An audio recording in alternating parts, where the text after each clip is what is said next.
Okay, hey everybody.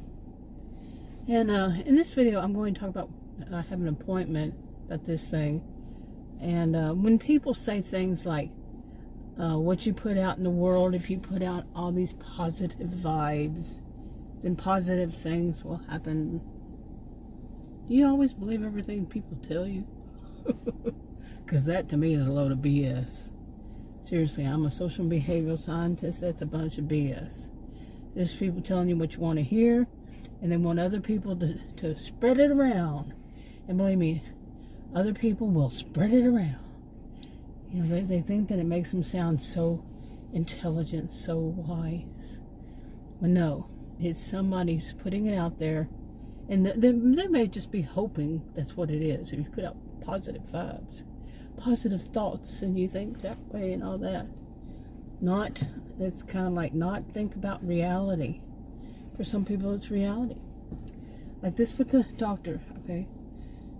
It's not a doctor, it's a nurse. I have an appointment, never seen her.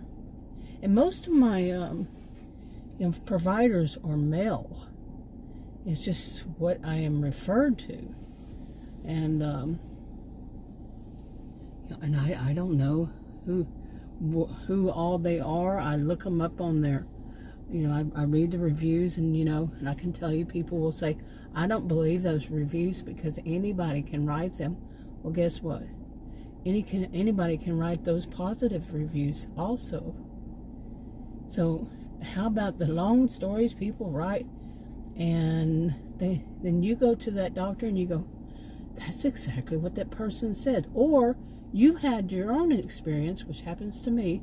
You come back and you go through all the reviews and you say, other people have experienced the same thing. But I am one who knows that if the person, one of these providers has some kind of thing that they do to people, they're going to do it to more than just me. They're going to do it to more than just one. People used to talk about narcissistic supply, that people were, I remember saying that's what I'd heard that it was called, when the people that they use for whatever it is they're wanting to use that person for, like even if it means like they're trying to show their dominance, which I wouldn't really, I don't know. I'm not going to go into a whole thing about narcissism and why I don't pile everything under it like some people do. But no, some if they're going to do something, they have this thing about them to do something wrong, it's not going to be just, chances are it's not going to be just one. And I don't think of myself as, might be wishful thinking in some degree, but that they're just going to pick on. Like I have experienced some things, man, you wouldn't believe. But anyway, okay, I'm being a little bit distracted here, but as usual. But no, I have this appointment coming up, so let's get back to this part. And I had told Adam, I said, don't, say anything about this. I just want to tell you, I want to say, because he's going to go with me as usual. And it doesn't matter if they're going to do something wrong, like say, you're going to have this, I'm going to make sure you have this real expensive and invasive procedure. That's what it boils down to. Whether you like it or not. Which, no, you don't. There should not be say that one. Nope. You should not ever be told that. Not here. But it doesn't matter that Adam's there. He said it in front of Adam. No, wait. I think Adam was there for that one. There was the other one. He said was that it was on, what is it called? Like a telemed, but it's a video med kind of thing. Okay. And it was bad, and I think they record those. But anyway. So I have an appointment with one that I've never seen before, never even met. And again, that I try to get somebody else, and I'm not going to name which field, which whatever. But anyway, and I wonder if she, and it's a she, how she's going to be. And I told Adam, I said, what I want to see, because I had made a decision, what I was going to say, that that they can talk to. I don't know what these people are. I don't know who they are. I really don't know. That they work within the insurance company, and but I'm going to say, that, and let them know that this is who you can talk to. If they start that stuff of, it feels practically like being harassed or bullied, or being bullied, because I say no, and they apparently think that it says G-O instead of N-O. No, I don't want that procedure. No, I don't plan on doing that. No, that's not right. Or no matter what, I don't want to do that. And they just think, oh, I'm going to keep doing the used car salesman thing. Oh, but the salesman pitch, I should say, or saleswoman pitch for that matter. And Adam's been with me enough times, and has had his own new doctors recently, and he knows the score. And he and I usually think very different about things, but he's learning. He had one doctor for like 20 years, and then he started seeing other ones, and he was like, he could not believe it. What passes for healthcare. That doesn't mean everybody, that just means our luck. I don't believe in luck. But anyway, just what we wind up seeing. So I told him that. I said, what I said was, I want to see how long it takes her to try to do what I call their attempt to level the playing field, and trying to put the patient not at the bottom of the totem pole that they erect, not at the bottom of it, but underneath it. They want that patient to think they are the lowest one on that hierarchy, the lowest one, the one that's the least important. And I've seen this I started being interested as a child, of course, but then, eventually as I was an adult, I was trained in research, both qualitative and quantitative. And it was always an interest to me to pay attention to the way some of these people work in doctor's office. And I also worked in myself. One was a doctor, but what I did most of was, when I was a career student for over 20 years at university, I did orthospinal neurosurgery. Surgeons, I worked for them in the office, usually like office interim office management, medical billing and collections. I worked in that part, and I don't know I think if there's something else they call it these days, but and what was the other one? Surgery scheduling, yeah. And I'm still distracted, I'm sorry. But anyway, doing all that, I was always interested, and I always noticed how hostile the work environment was, always. And plus, hearing, I have one sister that's in that field. She has been for by now maybe 30 years or more, give or take. And just hearing, I had heard a lot of her stories and everything. She's one that might have been causing some of it too. So, but just amazing to me, how they have to do that thing. The ones who do, not all of them do, but the ones who do, is that trying to level the playing field to where they elevate themselves by stepping on top of somebody else. That's not the way you do competition. Is you improve yourself to make yourself better, not stepping on somebody else to try to lift yourself up. Period. Full stop. But okay, I am so distracted by something really weird. I'm gonna make a video about that after this one, though. Where was I? But let's get back to this. Like I told him, I said, don't say anything. He said, I don't want to be involved in any of it anymore. He has seen so much along with me. He just can't believe it. What I've seen, what he's seen. And I don't want to have anything to do with it. He's going to go with me still, but I think he zones out once he gets there. He just tunes it all out. Well, I think he hears it, but he's just trying not to let it sink too deep in, because some of it is so bad. I told him, I said, just imagine what it's like. Today I even said, just imagine what it's like for me if you're not there. I said, they don't care what they say in front of you. Imagine you're not there. And he goes, no. Basically, he didn't want to imagine that, because already it's bad enough. The nerve of some of these people.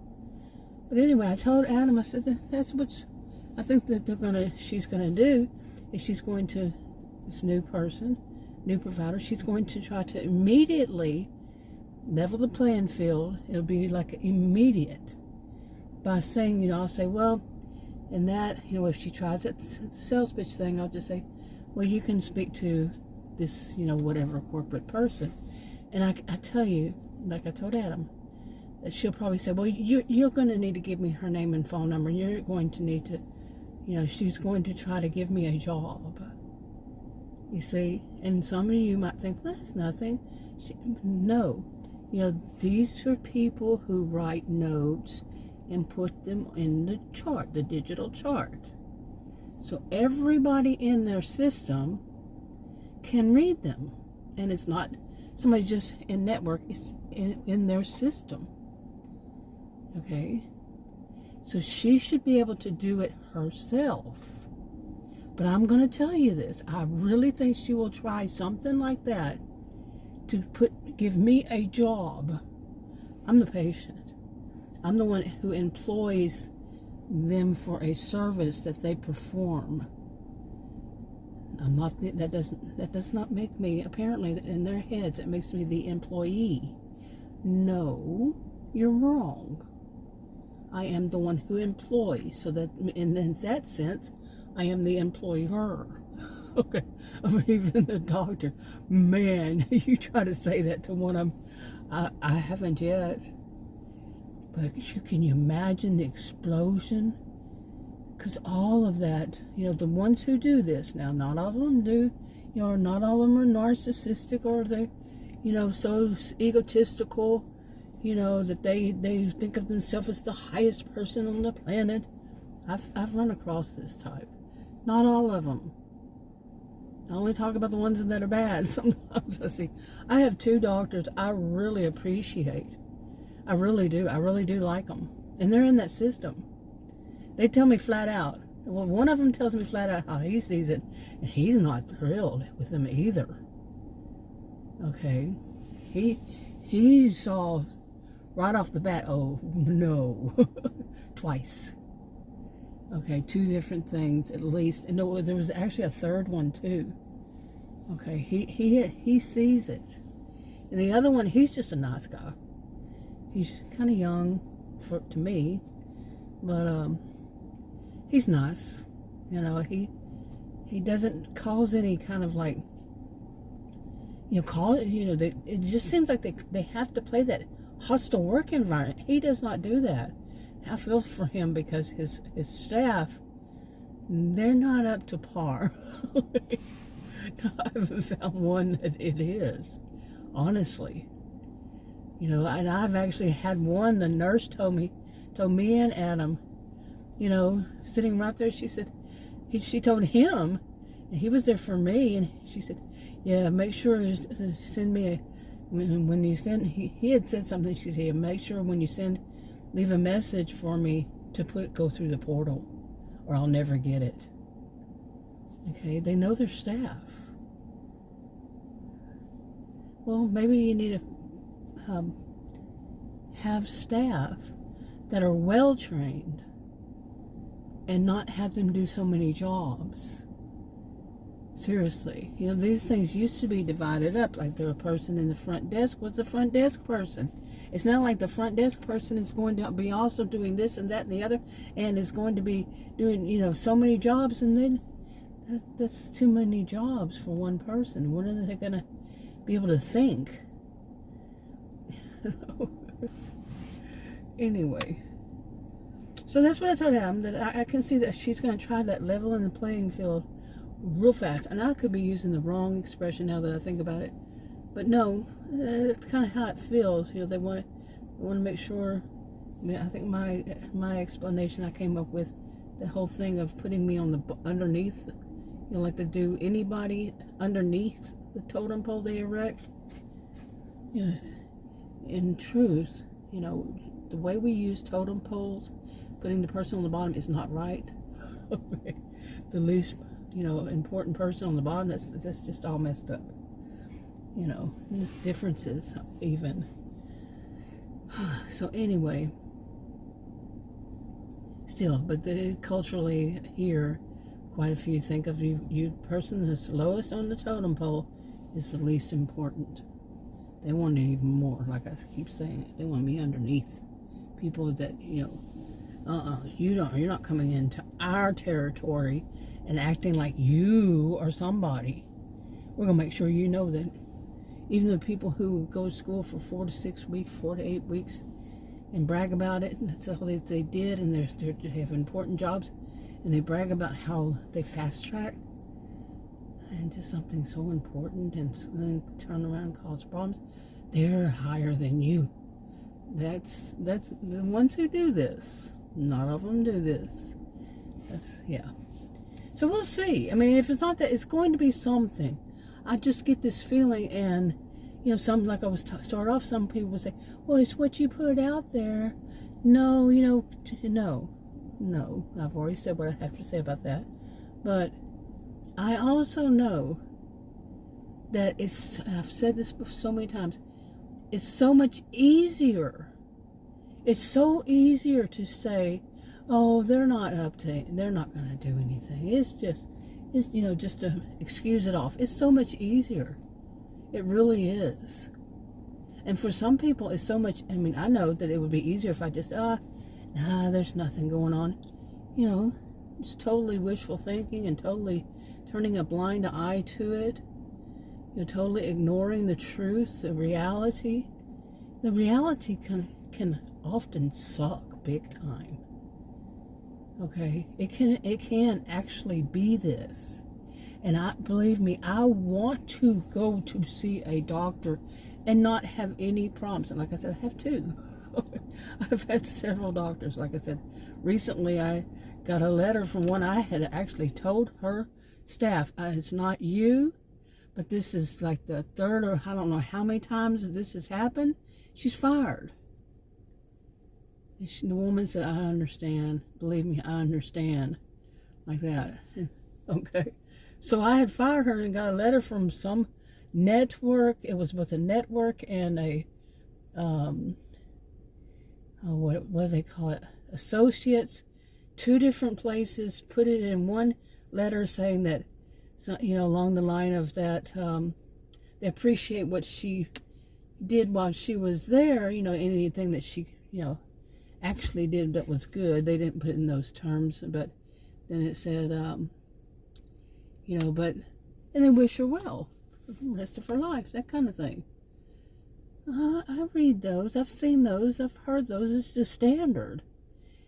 And it's not saying what actually happened, but with what she was doing, she did to me, and like I say, her staff just would always say that, and they really weren't supposed to say what they said to anybody, because it shouldn't be that.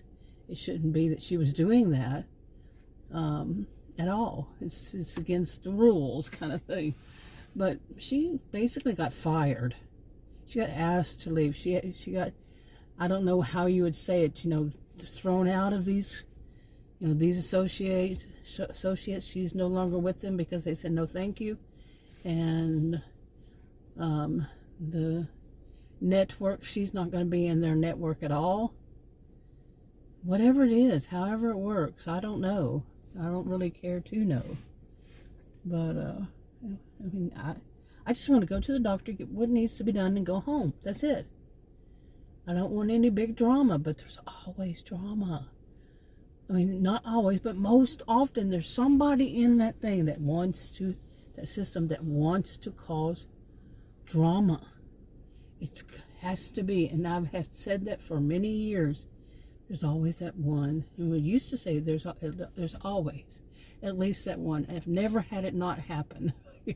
That's how I'd put it. Well, Now, quite often, it's not always just that one. It's like a mean girls, mean boys kind of thing. You know, they set up. Sometimes it's a whole office. And it's so much easier just to say, no, it's going to be okay. It's easy. I just go there to get it done and go home. I'd like to see that. I really would. That good doctor I like, he wasn't available one time. And I saw another one there. Oh, boy. Oh, man. Oh, my. Do I need to say more? I will never see that one again. That's why I have another one outside of that network, or whatever they're going to call it. And then they're not connected. So if I can't see him, I'll see her. You see, not the one that I'm have an appointment with. Her, the one I've already seen before. So, you see, that's how I set it up, because no thank you, to the people who are available at that moment. I know more than one of them there that's available at that moment, and no thank you. Period. Full stop. But the other one, I don't think he has a nurse. I didn't even know that they had nurses. And I don't think that is how it is even anymore. I think it's so twisted since I was young. Like the nurse, she wasn't a private practice. She wasn't able to practice on her own. And it seems like they are now, and it maybe has been for many years. And they don't have to be associated with a doctor. But a PA, since it's a physician assistant, does have to be associated with the doctor. But they still see, people there like the nurses, but they have to still be associated with the doctor. Now, it's kind of, I've mentioned this before about one of the doctors I had years ago. And I only spoke to her one time on the phone, and I remember it was during 2020, and I remember there was something really suspicious about it. It was really weird. And then after that, after 2020, I started making appointments, and they kept saying that she's at different offices, and I never got to see her, never got to speak to her again, never met her, and I'd go there, and I'd have an appointment with her. I'd walk in, and they'd say, oh, no. It's not with her. You have it with the nurse, or you have it with the PA. No, I said the doctor, and I'm here to see the doctor. No, well, she's not unavailable. She's not, they'd find something to say. It was weird. It was really weird. And I've mentioned that recently. Okay, I'm wrapping this up.